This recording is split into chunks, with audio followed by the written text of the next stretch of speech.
Well, Yeah. I'm here right now with Bob Cooper, who is a record producer in the UK, and I wanted to talk to him about his work going on, what he's been up to, and also the role that producers play in film and recording some music. So I guess that'll be my first question: is a lot of people don't really understand what a producer does. So what would you say your role is in recording music? Well, I think when I started recording, I was the same. I didn't really know what a producer did. I was just like, I'm going to turn up with all these microphones and try and not fuck up what this band sounds like. But as it's like progressed, I think I've probably had a bit more of. I still try and I try not to like fuck with what the band's doing too much, because they'll always have like the idea of what they want to sound like, and it's my job just to translate that to the recording. But a lot of the time it'll just be like little things, like if I think a vocal melody could be a little bit better or stuff like that. I tend not to at the moment anyway, I tend not to really mess around with things. Like I don't know, I wouldn't want someone to go away from a recording session and be like, the fuck was that? Like what he's ruined our songs. This doesn't sound like us anymore. So I think what it really is just sort of like translating the way the band sounds live into a way that fits into, like, you know, sounds good in the stereo, basically. I think that's the general sort of approach that I take. Just not fucking it up, basically. Don't fuck with the talent. So you actually have been lucky enough to work with a lot of really talented people. Yeah, I've been really Citizen, fortunate. Nye Harvest, Play Lounge, all these guys. So I wanted to know, how do you pick who you work with? Is that something that people come to you and then you just sort of sort through? Like, how do you make that choice? It's a little bit of me sort of seeking out bands, and then sometimes they come to me. Nye Harvest, I actually did their first ever demo when I was recording in like the spare room of my old house, and like it was Ben they had a bass player back then, and they had a different drummer as well. So it was a pretty different band, but it was still Night Harvest. So I think back then it was a case of me hitting him up and being like, yo, you guys sound really cool. I'd heard like some practice room demos and they sounded rad. So hit them up, and then I went away for a while. I moved to New York. So they did a couple of other records between then. And then by the time I'd come back, I think it was a little bit after that. A little bit after I'd come back, they decided that they wanted to do the Hold Up In Your Head EP with me. I think that was more a case of like, we've been friends for a long time, and just I was convenient and they liked the stuff I did. Typically I never really say no to bands, but I do sort of seek out ones that I really want to work with. Like I think I'm pretty fortunate that the majority of the bands that come to me are in the style that I like to do. Like I do a lot of emo and like pop punk and hardcore and, you know, that subculture. So, I mean, it really just comes down to like, if I'm sending a band an email, it's because I just really, really dig what they're doing. And if they're sending me a message, then they've heard the stuff that I've done before and want me to do something similar with them, I think. Yeah, that's pretty sweet. I mean, that's kind of what I expected, is a little bit of you picking the best stuff that you wanted, and also, I mean, you have to stay employed and keep recording, so. Oh, yeah. That's part of it. Yeah. But one thing that you like to talk about on your Facebook and stuff that I've followed you is the different equipment that you use. And I don't really know a lot about the different equipment, but I know that there are a lot of like tech heads out there who know their shit. Yeah. So I wanted to say, what are some of your favorite pieces of equipment that you've found so far in all the recording you've done? Okay, yeah, for sure. Because I love talking about this shit. So for guitars, electric guitars, I love using the Royer R121 ribbon microphone. It's just like, I first heard about it, there's a producer called Jay Mass who plays in Defeater, and like all of his records sound incredible. And I was like, damn, I need to get this microphone. I was like, I wanted it for like 2 years before I bought it. And it's just like, it was like a game changer for the way my records sounded. And then after that, I heard about another microphone, which I was Kurt Ballou, who does, oh shit, what's his studio called? But the guitarist from Converge, Kurt Ballou, who does incredible records like Code Orange Kids and did the new Every Time I Die record as well. He uses another microphone on guitar called the AEA N22, and I hadn't heard about it really from anywhere else. So I sent him an email, just being like, yo, dude, tell me about this microphone. Like, is it cool? What's good? And I was like, I didn't really expect a response because he's kind of, I feel like as a producer, he's a pretty big deal to me. So when I got a reply to him and he started telling me about all this stuff, and I was like, holy shit, this is fucking rad. So those are my two like favorite guitar microphones. We'll stick with guitars because I love amps. I have like a problem with guitar amps. I buy them. I think I bought 7 last year, something like that. 7 and a couple of cabs.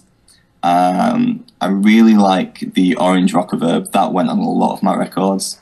And I really like the Fender Hot Rod Deluxe, which we used it on the Night Harvest record. Which we didn't use mine.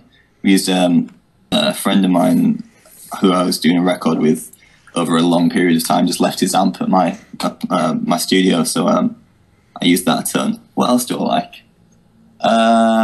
The Vocals, which is a Blue Kiwi. It's a really great mic. And probably about it. I mean, there's a bunch of preamps and stuff, but then we're going to get into real deep, specific. Real deep me being a nerd stuff. But all on the software end of things, everything that Steven Slate Audio does is just perfect. It's so good. So yeah, I think that'll do for me to like gear. Otherwise, I'll talk forever.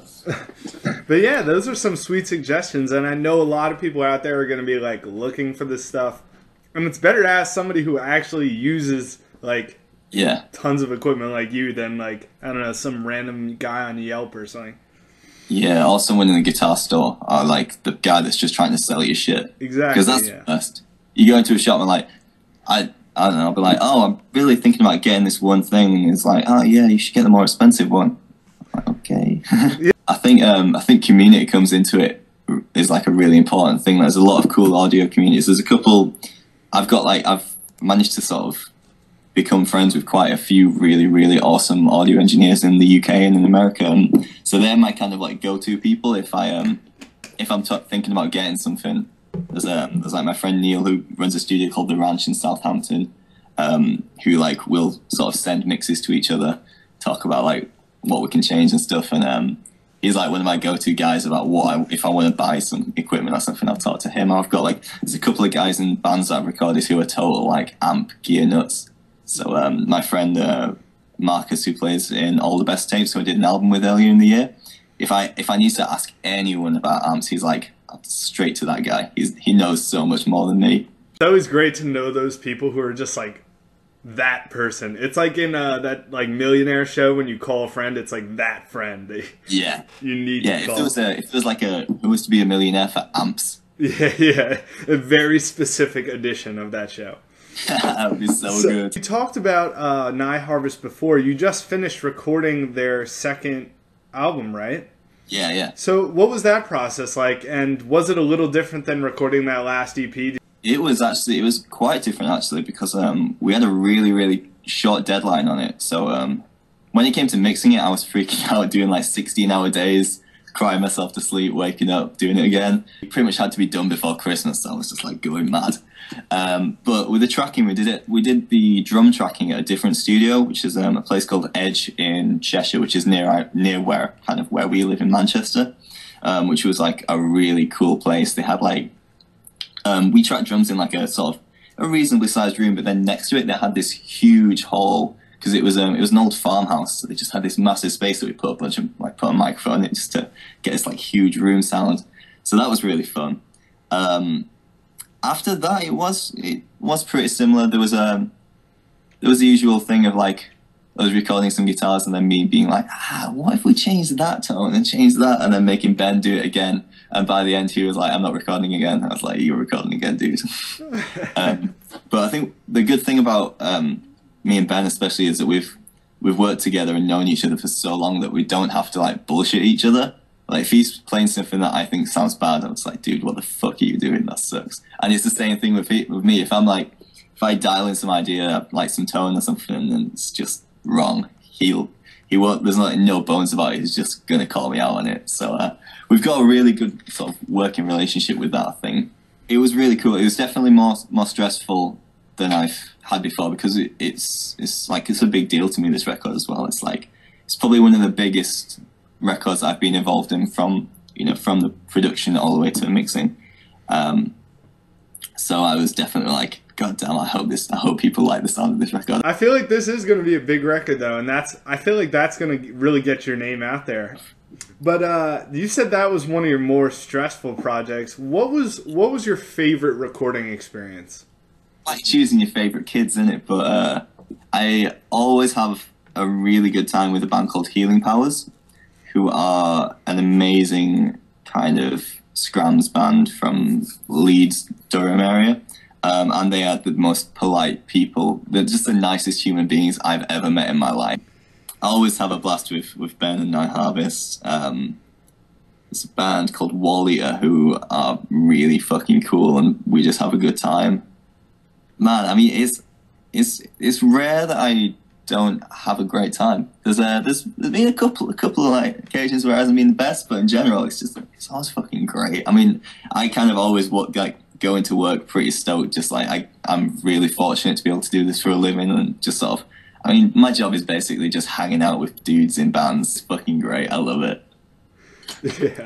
Yeah. I think that's why everybody gets into music, is because there's so much fun stuff every day, and like, I mean, the money is so bad that we're all starving together. So it's yeah, everyone's in it together. It builds brotherhood, I think.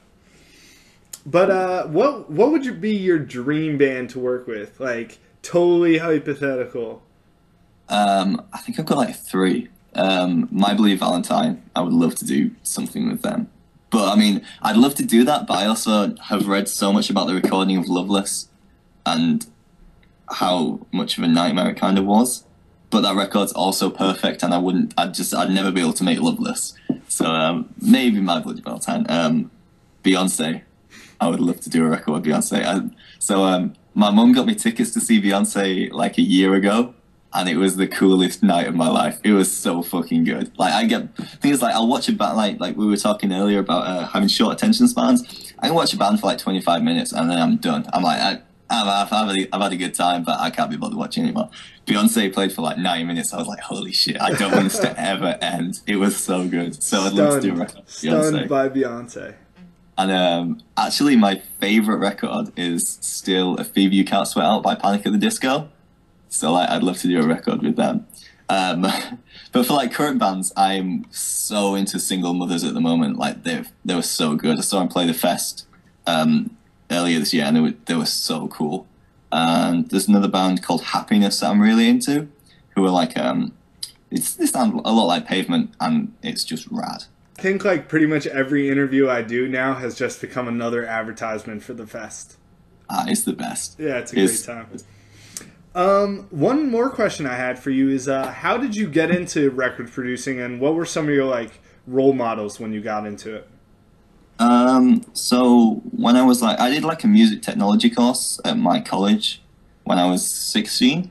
So I sort of I was doing a bit, but nothing serious until when I was 18. I bought just like some cheap recording equipment, and I was like, all right, I've got all this. I borrowed my mum's car, and I sort of would drive to bands' practice spaces or like their houses or wherever I could set up a drum kit, and just record them, slowly getting better and better. And then from there, I moved into my first kind of student house, which was the place where I went to university. It was called Huddersfield, which is it's not really a city. It's just sort of like a town. So there's no student area. So our house was just some detached house in suburbia, which was great because it was detached, so we could just do anything all the time. We had some cool house shows. We had Basement and End of the Year and Tiger's Jaw played in our living room and stuff like that. But anyway, so I was working out of there for about a year, still trying to find my feet, figure out what I was doing. I was doing a music technology course at university at that time, which is a total waste of time because that shit sucks. Because by the end of it, I was having to go into uni, but then I was like, dude, I could be running a session right now because I was working at a different studio. So anyway, after that year, I was really, really lucky, and I managed to get an internship in New York with a couple of guys. It was a studio called Beat 360. It was the producer was called Mark Saunders, and then the general manager, who's been like an awesome sort of business inspiration for me, called Ollie Hammett. Mark Saunders has done records with like The Cure, Depeche Mode, like Marilyn Manson, like all these like rad bands and stuff. I was like, holy shit. So I did that for 3 or so months, and then I came back to England. When I came back to England, a friend of mine who's another engineer called James Simpson, he was moving from his studio space, which was like half an hour from where I lived.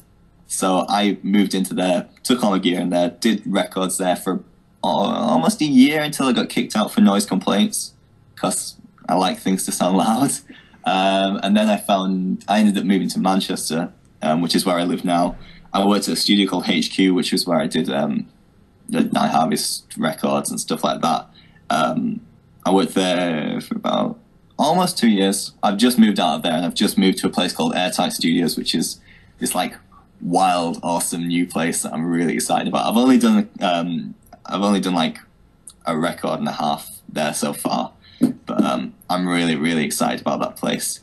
Inspiration-wise, at first, and still actually, there's a producer called Peter Miles, who is incredible. He did a record by a band called Tonight Is Goodbye called Castles, which is just like one of my all-time favorite records musically and production-wise. It's just like the way he made the drums sound was just incredible.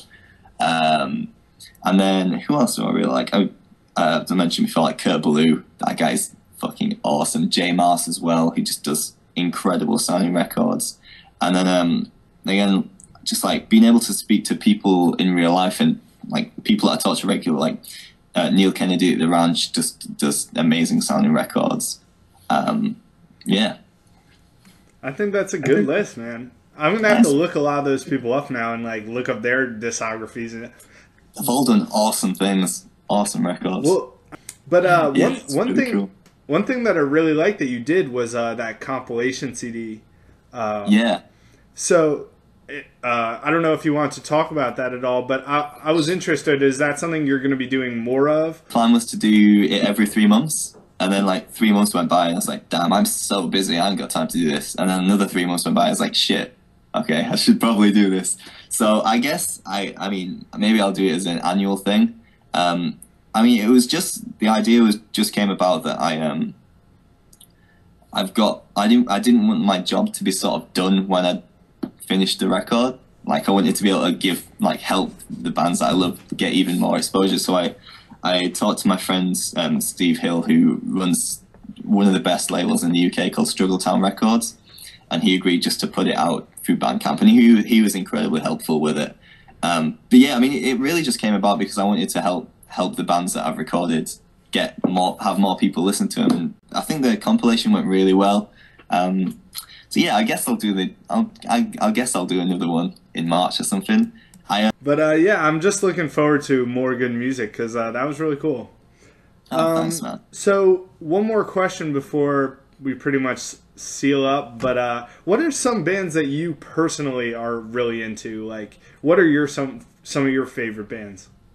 Well, I think I mentioned a few of them before. So that Single Mothers, that record, Negative Qualities, is so fucking good. There's a band that I've recently got really into called Cheaters, who are from the UK. They're just a really cool shoegaze band.